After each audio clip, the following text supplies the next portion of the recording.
Cyclone Judy blows through Vanuatu as a Category 2 cyclone on tonight's Tropical Weather Bulletin. And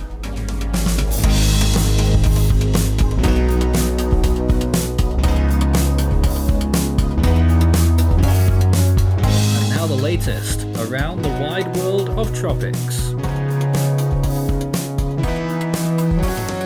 Tropical Weather Bulletin for March the 1st.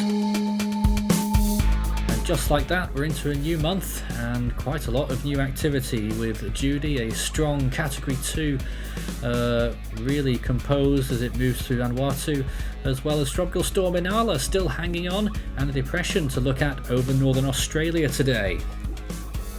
First of all though, looking at the Atlantic, 92 days until Atlantic hurricane season begins and not much going on, which is good news. Quite a few extratropical systems whirling around though in those higher latitudes over the North Atlantic Ocean.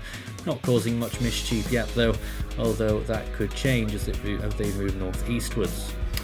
However, the main areas of interest here are in the southern hemisphere. There's Judy near the right hand side over Vanuatu, nearly got through the islands now, about a day or so and it will be clear. 70% area of interest behind it though, another system that's going to pile through the islands in a very short order. Tropical depression over the northern territory of Australia, quite far inland but looking pretty good on satellite imagery, with convection blowing up and around 30-mile-per-hour winds. Cyclone Inala still hanging on in a very similar place to where we left it yesterday, in the southwest Indian Ocean, well to the southeast of the Mascarene Islands. And what's left of Freddy still visible along the coast of Mozambique, but certainly not looking very good, and I don't give it much chance of redeveloping. Our team running there with 20%. Satellite imagery around the world looks like this. This is what we saw in the last 24 hours. Look out for any of those red zones showing where the most precipitation was. Quite a bit off the coast of Australia and fair amounts over eastern and southern Africa as well. Let's take a look at the satellite imagery then of Judy. There it is, pushing through the islands of Vanuatu. Port Vila is somewhere around there. I can't remember if it's the island just next to the eye or whether it's a little bit further down, but certainly we'll be getting close past from the storm shortly, if not already. And here's a quick view of the system over Australia there, blowing up with those cloud tops. Very good rotation, moving well inland, and another case of brown ocean effect clearly, because that one has really got its act together since it made landfall. GFS called it, by the way. And this is what we've seen on Judy on the infrared imagery. Tells you a lot more there. The eye, quite clear that you can see one there. It's not a very deep one, but look at the size of those convective cloud tops swirling all around it. Well into the minus 90s at times, and always in the minus 80s there. Really incredible. If you saw anything like that in the Atlantic, it would be a beast. But this is a different basin, and that is a little more common, but still looking very good. And that there is Inala, what's left of it, still blowing up that convection, just holding on briefly to tropical storm status for now. And this is what's left of Freddy along the coast of Mozambique, really not looking very good. We saw it very briefly there. Sea surface temperatures look like this. Fairly cool in the central and eastern Pacific, except in the very deep tropics, pushing 26 to 27 degrees Celsius along the coast of Mexico. In the Caribbean Sea, looking okay, nearly 26 degrees there. They'll surely warm up later on in the year. Into the rest of the Atlantic there, extremely low latitudes are the higher temperatures. Arabian Sea looking at temperatures of around 27 to 28 degrees, and over to the Bay of Bengal there, 28 degrees in the low latitudes. In the Mozambique Channel, temperatures 28 degrees, except underneath where Freddy was, where the temperatures have dropped quite a bit, down to about 25. And in the open waters of the Indian Ocean, around 28 in the lower latitudes, a little bit cooler further east towards Australia, but along the coast itself of Australia, very warm waters, 29, close to 30 degrees in some areas. And in the Gulf of Carpentaria, 29 degrees, coming back a little bit. In the Coral Sea, 27, near Fiji and Vanuatu, 28 to 29, especially where Judy is right now, very warm there. And in the Western Pacific, around about 27 to 28 degrees Celsius in that tropical zone. Up near Guam, around about 26, and up towards Luzon, 26 degrees there in Manila. And also to go for Thailand, fairly warm right now at 27. South China Sea is actually below average, as you can see on this anomaly map, but the rest of the Western Pacific is above, as is most of the South Pacific. It is above average, especially where Judy is right now, probably 2 degrees above there.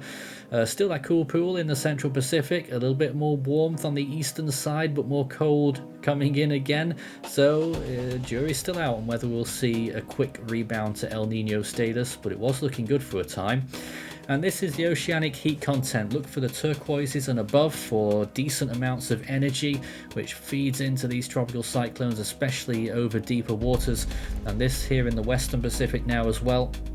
Still 1 or 2 specks of orange near Guam, and it is generally expanding and evening itself out really to have more greens and yellows into the Western Pacific already at this early juncture. Computer models, and this is the GFS expectations up to the 5-day period, and it's still hell-bent on having this potentially tropical cyclone in the Central Pacific. It's day 3, 3.5, 4 for this system developing. Is it fully tropical? Probably not. Do any other models forecast it? Still no. It is just the GFS that has formation there on the 4th of March. That is only 3.5 days away, and then there it goes, continuing northwards, floating and expanding. Inala's on borrowed time, and the GFS kills it off within 24 hours, and there it goes, getting sucked into that big front extratropical system further south. You can see Freddy's remnants still continuing there as well, possibly with some rotation as it nears the coast of Madagascar at the end of that 5-day period, gradually moving east-northeastwards, but really a shell of what it was, and probably no chance, I would say, of it regenerating, but our analyst team a little bit more cautious with that 20%. Australian region and the South Pacific, there's Judy thundering along towards the southeast. Models have backed off a little bit on that second system behind it, but it still gets near hurricane strength, but Judy outdoing itself just a little bit on its forecast as it continues southeastwards. What happens to that cyclone over Australia? It doesn't last very long. It eventually wears itself out by the end of tomorrow. But these two systems in tandem really catching up, the one behind it actually, and then they both get sucked up and hit a brick wall with an extratropical feature down towards the southeast. Rainfall expectations for Vanuatu, that's probably the biggest cause for concern here, although this second system could still pack hurricane force winds as mentioned, and that's after the first one has gone away with those category 2 winds. But take a look at rainfall totals. We are expecting some high amounts. The highest are remaining offshore, but we could still see 14, maybe 16 inches of rain on some of the islands of Vanuatu. That's 400 millimeters, and over Fiji possibly getting to around 250 millimeters as well. New Caledonia looks like they'll get away almost completely at only 1 inch of rain. That's 25 millimeters, but the highest amounts are at sea, where it could get up to close to 600 millimeters of rainfall. Let's check the moderate range then. This is day 5 to 10, and we take a look at the Australian region again, and not much at first, but eventually a system does form, or maybe half a system along the top end of Australia. Really broad thing tries to get itself wrapped up, and it does in the end, right at the end there, and maybe another system forming right at the end as well between Vanuatu and Fiji, but that by that point is getting quite a bit more long range, and another few systems trying to rotate and wrap to the southeast. That's all the serious stuff done with. You can take a look at the Force 13 merch store and scan the barcode and find your way through all of our items, as well as full season and individual storm animations on request. And the Still Waiting for Hone t-shirt, still out there, waiting for the real one to arrive. In the Scilly range, not too much to talk about tonight, although those two systems forming right on that border, one over Australia and two, maybe two cyclones down there in the South Pacific. Both of them look like they avoid land for the most part, so really not a huge amount to talk about there in the extra long range. And GFS has dropped all of the other systems on the longer ranges as well. You may have remembered the North Indian Ocean one, the Bay of Bengal. They've completely scrubbed that one. And so the tropics may be getting a bit quiet after this current sequence of events. You can talk about all of it on our Discord partner server in real time, discord.gg/force13 for live tropical weather and general weather chat around the clock. And we have other topics there as well, other sciences and general discussions. What happened on this day? It was March the 1st, 1983 when we saw Oscar's underrated Category 5 peak. Underrated because I think officially it's only a Category 2. That image there is a little bit after its peak actually. It did look better than that.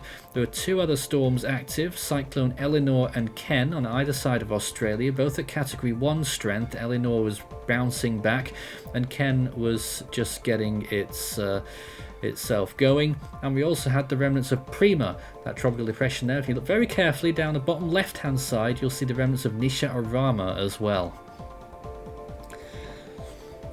Well then, in the Atlantic and this upcoming season, still a long way to go, but I'm sure the excitement's already building. It's Arlene, the Eastern Pacific, Adrian, and in the Central Pacific we are still waiting for Hone. Sound like a broken record. You can turn us back 4 years and we're saying the same thing. In the Western Pacific, the next name is Sanvu, and in the North Indian Ocean, it will be Mocha at some point. 10 storms so far this year, nearly got to 11 with our Australian one, but we are at double figures.